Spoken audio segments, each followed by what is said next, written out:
C'est juste l'espoir, un thriller Camille Lark du FBI, livre 8, écrit par Blake Pierce, lu par Audrey. Prologue. Un nouveau bip de son téléphone fit monter l'angoisse chez Vicky Anderson. Elle recevait d'étranges textos depuis le matin. En temps normal, elle n'aurait pas été si préoccupée, mais entre sa rupture récente et les soucis au bureau, qui lui avaient déjà coûté un avertissement, elle se sentait particulièrement vulnérable. C'était comme si la vie avait peint une cible sur son front.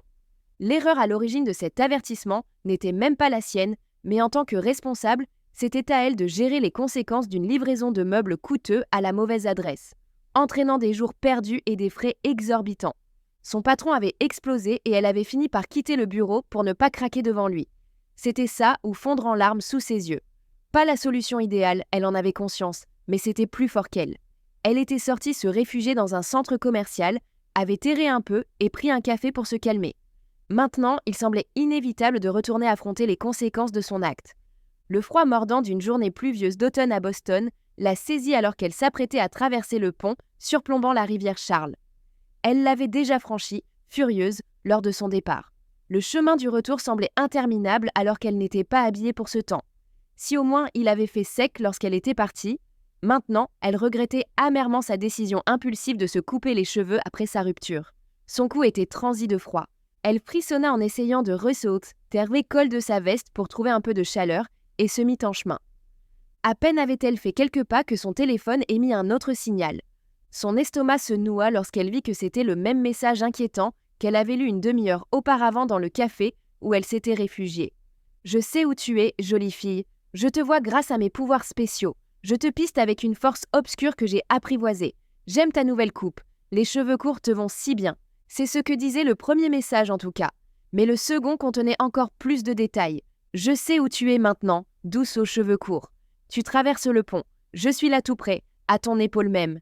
Imagine-moi comme ton petit fantôme bienveillant. Nous allons bientôt nous rencontrer. » Une peur glaciale s'empara de Vicky comme un poids lourd dans son ventre.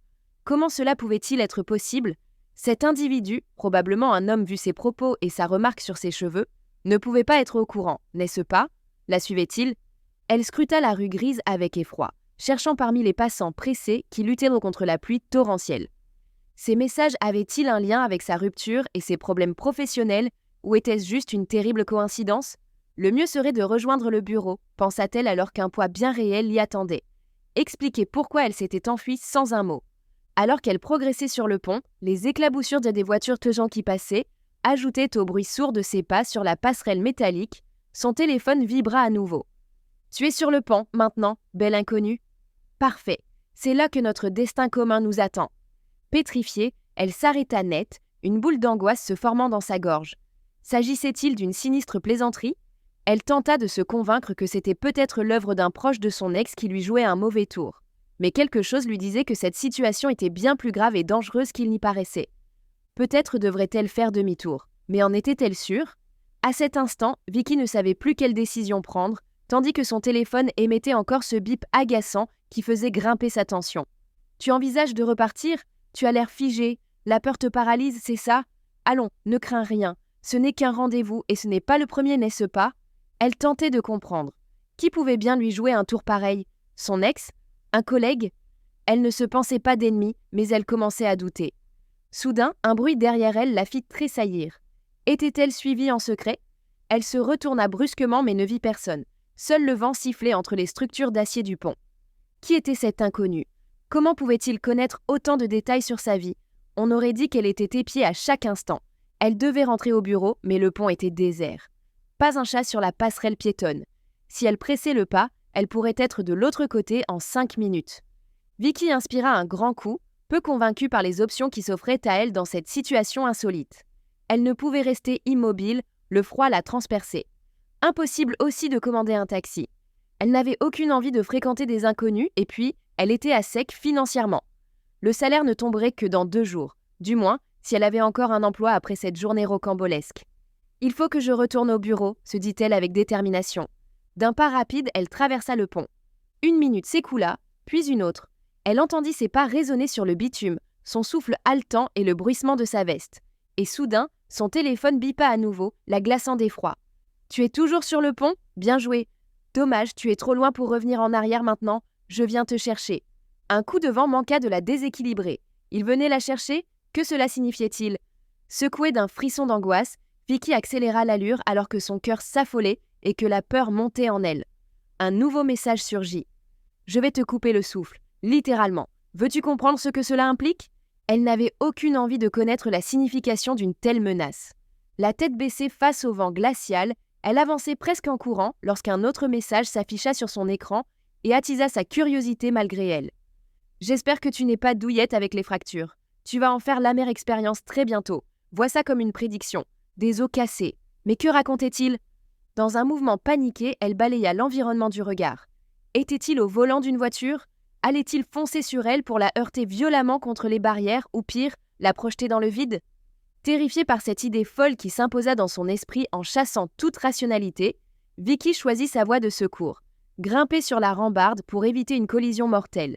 Malgré l'appel effrayant du vide en contrebas et la distance avec l'eau qui lui noua le ventre, plonger semblait moins risqué que d'être écrasée ou brisée contre l'acier impitoyable du pont. Le vertige de l'eau faisant rage sous ses yeux lui fit perdre tout courage. Cette option lui paraissait maintenant aussi désastreuse que la précédente. Son unique solution était d'appeler à l'aide, c'était ce qu'elle aurait dû faire dès le début. Un nouveau bip de son téléphone la fit tressaillir, sa main fouillant instinctivement dans son sac à main, quand soudain une rafale de vent la prit de court. Elle dérapa du rebord métallique étroit et poussa un cri, se balançant au-dessus du vide, ses doigts cherchant en vain une prise. Il était trop tard pour se rattraper. Alors que ses mains glissaient et qu'elle plongeait dans l'air glacial, elle prit conscience de l'immense hauteur à laquelle elle se trouvait. Bien plus haut que ce qu'elle avait imaginé. La chute serait d'autant plus longue. L'eau grise se rapprochait à grande vitesse, pareille à du béton, et alors, elle sombra dans l'inconscience. Chapitre 1. En l'espace d'une semaine, une simple semaine, tout avait basculé. Absolument tout. Assise en tailleur sur le canapé du petit salon, Camille Lark pianotait sur son ordinateur portable. Ses cheveux noirs teints retenus derrière son oreille, là où ils n'étaient pas rasés, ne gênaient pas sa concentration. Vêtue de son peignoir gris et d'un pyjama bleu, elle arborait également des chaussettes noires douillettes. Depuis le 3e étage, sa seule vue depuis la fenêtre était celle de l'immeuble d'en face. Pourtant, les bruits de la rue montèrent jusqu'à elle, ainsi que les effluves émanant du traiteur chinois au coin de la rue. Il était 8 heures du matin et elle venait de sortir une boîte à moitié pleine de poulet chow mein du frigo. Tout en travaillant, elle picorait occasionnellement dans ce plat froid mais savoureux. Elle s'était lancée dans cette enquête comme si sa vie en dépendait. L'image revenait constamment la hanter, faisant accélérer son cœur et monter son angoisse à chaque pensée. Elle se dirigeait vers la demeure de Liam Treverton, espérant glaner davantage d'informations auprès de cet ex-agent du FBI sur la disparition de sa sœur Jenna. Récemment, elle avait appris que Liam avait été le premier agent assigné à l'affaire juste après la disparition de Jenna 6 ans plus tôt, une affaire rapidement transférée au FBI. Son père, un officier de police au caractère bien trempé, avait toujours minimisé la situation en qualifiant Jenna de fugueuse. Pourtant, Camille était convaincue qu'il y avait autre chose, que Jenna avait été enlevée. À l'époque, elle pensait que le FBI n'avait pas pris l'affaire au sérieux. Et puis en fouillant davantage, elle était révoltée contre Liam qu'elle accusait d'avoir bâclé et saboté l'enquête. Mais maintenant qu'elle avait creusé davantage, elle en venait à une conclusion différente. Liam avait mené son enquête avec rigueur, mais quelqu'un l'avait écarté brutalement et délibérément de l'affaire. Peu après, il quittait le FBI. Convaincue qu'une rencontre directe était le meilleur moyen pour confronter cet homme qui semblait terrifié, elle avait usé de ses talents en piratage pour s'infiltrer dans le réseau domotique de sa maison et lui envoyer un message via son écran connecté. Cependant, au dernier moment, le lieu du rendez-vous fut changé. Un message lui indiqua soudainement de venir chez lui, plutôt que dans un lieu public comme prévu initialement. Camille sentit l'embûche et se connecta aux caméras domestiques pour vérifier ses craintes. Elle ne voulait pas tomber dans un guet-apens. C'est précisément ce qui aurait pu arriver. La caméra pointant sur la chambre révéla Liam étendu sur son lit dans une position macabre qui ne cessait de hanter Camille et qui avait fait naître un choc psychologique indélébile. Mort, avec la tête ensanglantée. Violentée et récemment encore vivante, maintenant elle ne savait ni qui avait envoyé ce message, ni si c'était lui ou son assassin qui l'avait fait parvenir à elle. S'agissait-il du meurtrier? Connaissait-il son identité? Trop d'inconnus subsistaient, mais elle restait déterminée à trouver des réponses, malgré les risques croissants à chaque avancée. Ça progresse? La question venait de derrière elle tandis que le parfum du café fraîchement moulu envahissait désormais le salon. Distraite de ses recherches, Camille se retourna et vit Kiran qui franchissait les coussins éparpillés sur le sol. 2 tasses de café fumant à la main. « Oh, merci !» exprima-t-elle reconnaissante. Le café de Kiran était toujours un régal. Grand, brun et charismatique, il ressemblait étrangement à son frère Ethan. Il y a à peine un mois, elle n'aurait jamais imaginé cohabiter avec lui. Sa rencontre avec Ethan avait eu lieu au FBI après qu'elle ait été prise en train de pirater leur site. Elle avait dû accepter un marché pour les aider pendant 1 an afin d'échapper à la prison. Au départ, son supérieur et collègue Connor l'agaçait profondément. Elle le percevait comme une figure autoritaire trop semblable à son père et cette collaboration lui pesait chaque jour. Mais sa relation avec Ethan, membre apprécié de l'équipe de Connor et passionné par son métier, avait peu à peu changé son regard. Elle s'était éprise d'Ethan. Lorsqu'ils étaient sur la piste de Jenna dans un bar pour récupérer un enregistrement vocal nécessaire au déverrouillage d'un ordinateur dérobé, ils avaient été pistés et Ethan blessé par balle. Maintenant que Liam était mort aussi, Camille ne se faisait aucune illusion sur son propre sort. Si ceux qui tiraient les ficelles découvraient Tarns et son rôle, elle serait très probablement leur prochaine cible. Après tout, il faisait disparaître tous les témoins. Ce qu'il cherchait à cacher restait un mystère. Lorsque Kiran lui avait révélé qu'Ethan enquêtait sur une affaire en interne juste avant d'être attaquée, elle en avait été abasourdie. Il avait tenté de révéler quelque chose. C'était sans doute ce qui l'avait mis en danger. Mais y avait-il un lien avec Jenna ? C'est ce que Camille suspectait de plus en plus bien que rien n'était encore certain. Comment toutes ces pièces s'assemblaient-elles ? À MIT, où elle terminait son cursus en informatique, elle se sentait protégée. Mais après avoir passé ses derniers examens il y a 1 semaine et déménagé, Kiran lui avait gentiment proposé de partager son appartement qu'il venait juste d'aménager. Fraîchement diplômé en génie mécanique et employé dans une équipe chargée de la modernisation des systèmes de ventilation des hôpitaux et cliniques locaux, il était le colocataire idéal. Camille pouvait aisément contribuer aux frais du loyer grâce aux missions rémunérées du FBI et à ses cours d'informatique donnés en ligne à des lycéens.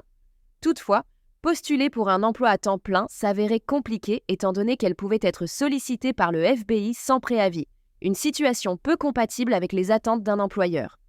Rejoindre le FBI définitivement, l'idée lui avait traversé l'esprit, mais elle restait prudente surtout que les incidents liés à Ethan semblaient impliquer quelqu'un au sein même de l'agence. Se mettre en avant maintenant pourrait la rendre vulnérable. Pour l'instant, cet appartement près du MIT dans un quartier vivant, fréquenté par des étudiants et jeunes professionnels, lui offrait une cachette sûre où se terrer. « Tu es certaine que ça te convient de dormir sur le canapé tous les soirs ?» s'enquit Kiran avec une lueur d'inquiétude dans son regard noisette, plongeant dans les yeux verts émeraude de Camille. « Oh oui, tout va bien. Je suis parfaitement confortable sur le canapé. On pourrait alterner peut-être ? 1 semaine chacun ? Je me dis que tu devrais dormir dans un vrai lit de temps en temps. » Son offre témoignait du soin qu'il portait à son bien-être malgré la situation complexe dans laquelle ils étaient juste plongés. Camille secoua la tête. « Tout va bien pour moi, vraiment. » Au fond d'elle, elle luttait contre le risque de tomber amoureuse de Kiran. Depuis qu'il l'avait recontactée après la mort d'Ethan pour partager ses connaissances penchées sur l'affaire, ils avaient tissé des liens forts. Elle appréciait sa compagnie. Il n'avait que 23 ans, 2 de plus qu'elle, et il faisait preuve d'une intelligence et d'un courage qui forçaient son admiration au fil des semaines passées ensemble. Diligent, drôle et prévenant, il lui avait même enseigné quelques astuces culinaires.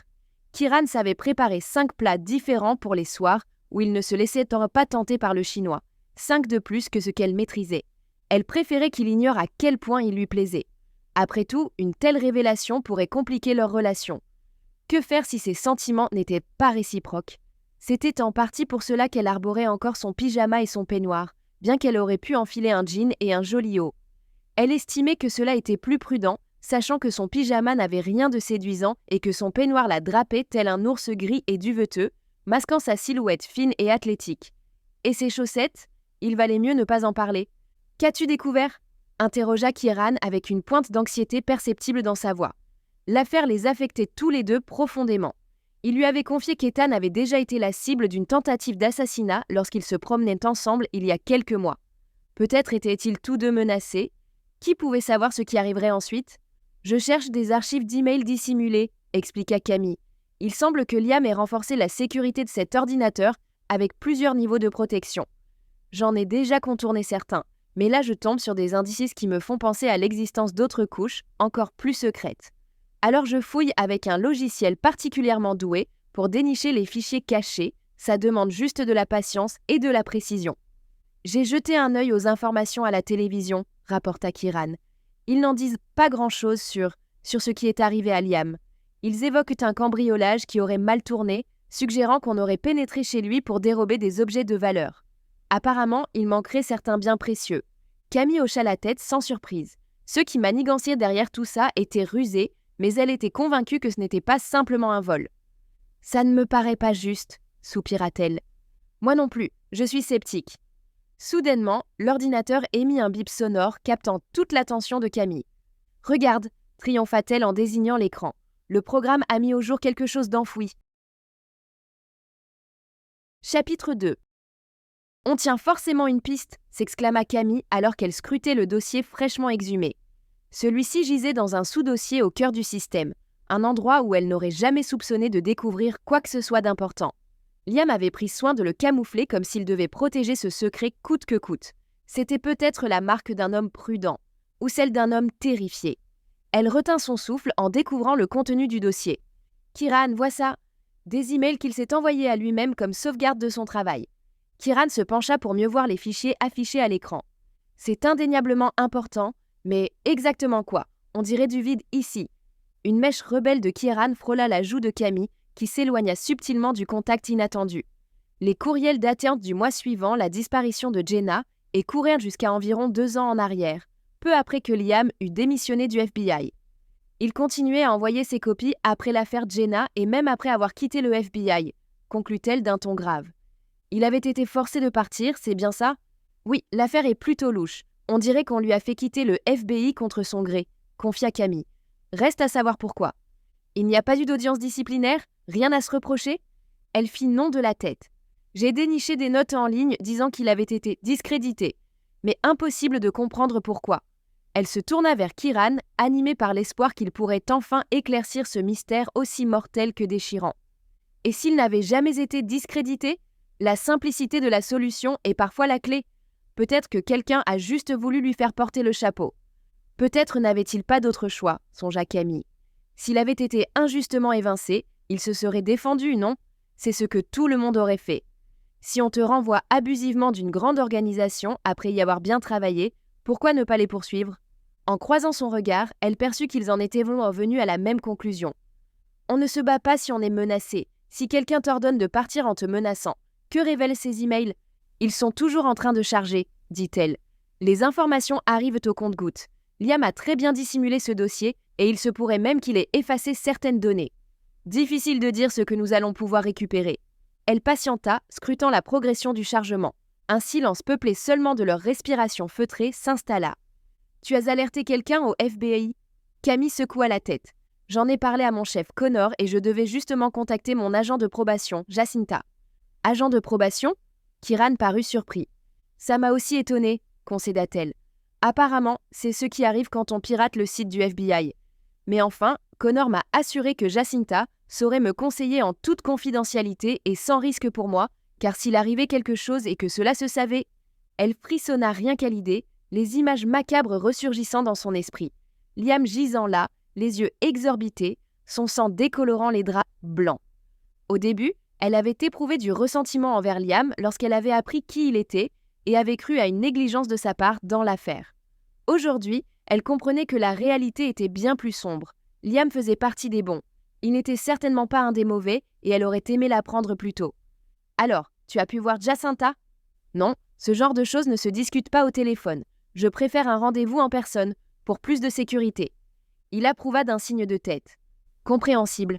J'ai été trop bouleversée après ce que j'ai vu pour agir tout de suite. Puis il y a eu mes examens finaux et mon déménagement. Quel timing.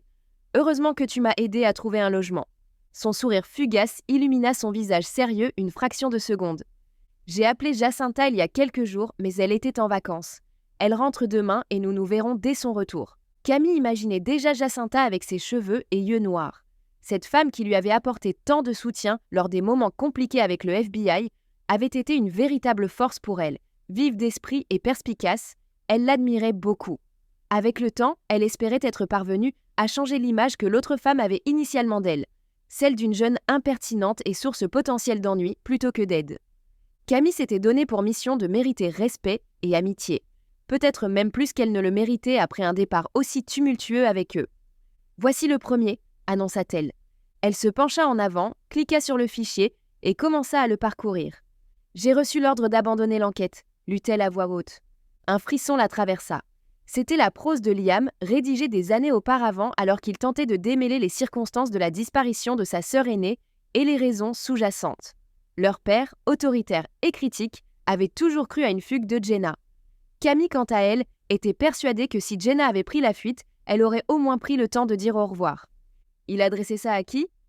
On dirait un mail formel destiné à un supérieur. Un certain Bill. C'est tout ce que je peux déduire pour l'instant.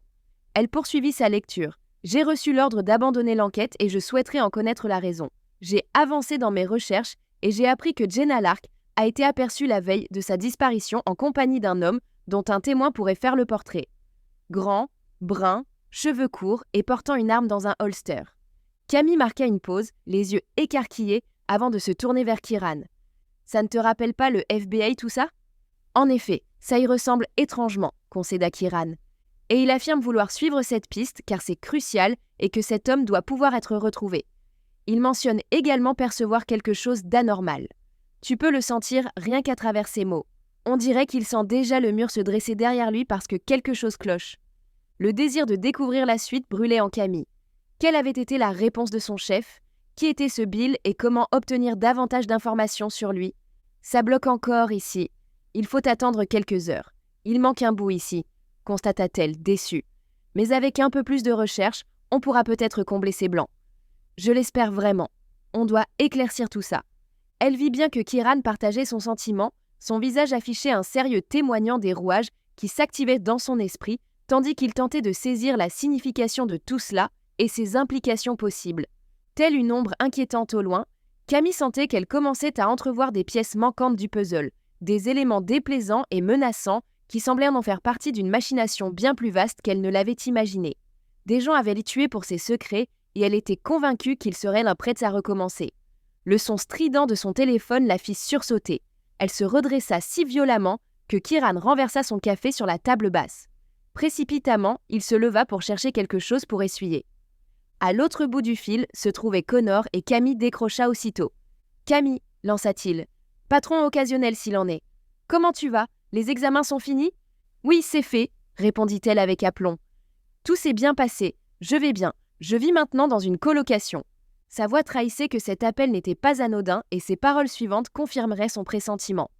Nous avons un vrai casse-tête devant nous et nous aurions besoin de ton expertise technique pour le résoudre. Tu peux venir, Dardar ? Camille jeta un œil à l'heure. Je prends un taxi dès maintenant, dit-elle résolument. J'arrive pour 8h30.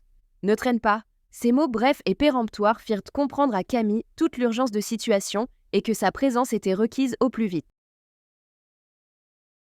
Chapitre 3.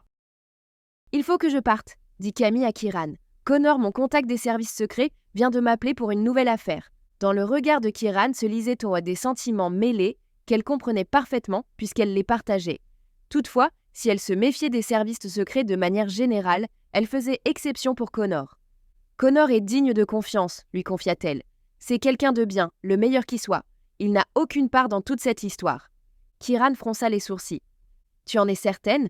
Elle repensait à la détermination de Connor, son regard acéré et ses cheveux poivre et sel légèrement ébouriffés sur les côtés. C'était quelqu'un d'intransigeant dans sa quête de vérité, aussi intègre et sincère que ceux qu'elle avait connus. Et Ethan lui avait fait pleinement confiance. Oui, il est compétent et honnête, insista-t-elle. Un homme sur lequel on peut compter. Cependant, c'est envers le reste du FBI que ses doutes étaient les plus forts. « Prends soin de toi », dit Kieran avec insistance. « Je te le promets », répondit-elle en affichant un air déterminé. « Et cet ordinateur, j'interviens ?» Elle secoua la tête. « Laisse-le brancher pour éviter que la batterie ne se vide. Le programme s'éteindra de lui-même une fois terminé. Si besoin, je pourrai le redémarrer sans problème. Tu penses quoi que cette affaire va prendre du temps ? Peut-être. Si c'est local, je rentrerai ce soir ou demain. Autrement, ça prendra plus longtemps. Pour le moment, je n'en sais rien. » Elle fouillait dans ses affaires qui occupaient les 2 premières étagères de la bibliothèque de Kieran, à la recherche d'un t-shirt de rechange, des sous-vêtements propres et sa trousse de toilette. Kieran détournait discrètement le regard pour lui accorder un peu d'intimité, pendant qu'elle empilait ses effets personnels dans son sac d'ordinateur portable avec un second PC conçu spécifiquement pour ses missions au sein des services secrets. Plus compact et maniable que son imposante machine habituelle, à laquelle elle tenait beaucoup, ce dernier était parfait pour ses interventions sur le terrain où les situations risquées étaient courantes. Nous espérons que vous avez apprécié cet aperçu. Pour continuer à écouter ce livre audio sur Google Play Livres, utilisez le lien dans la description de la vidéo.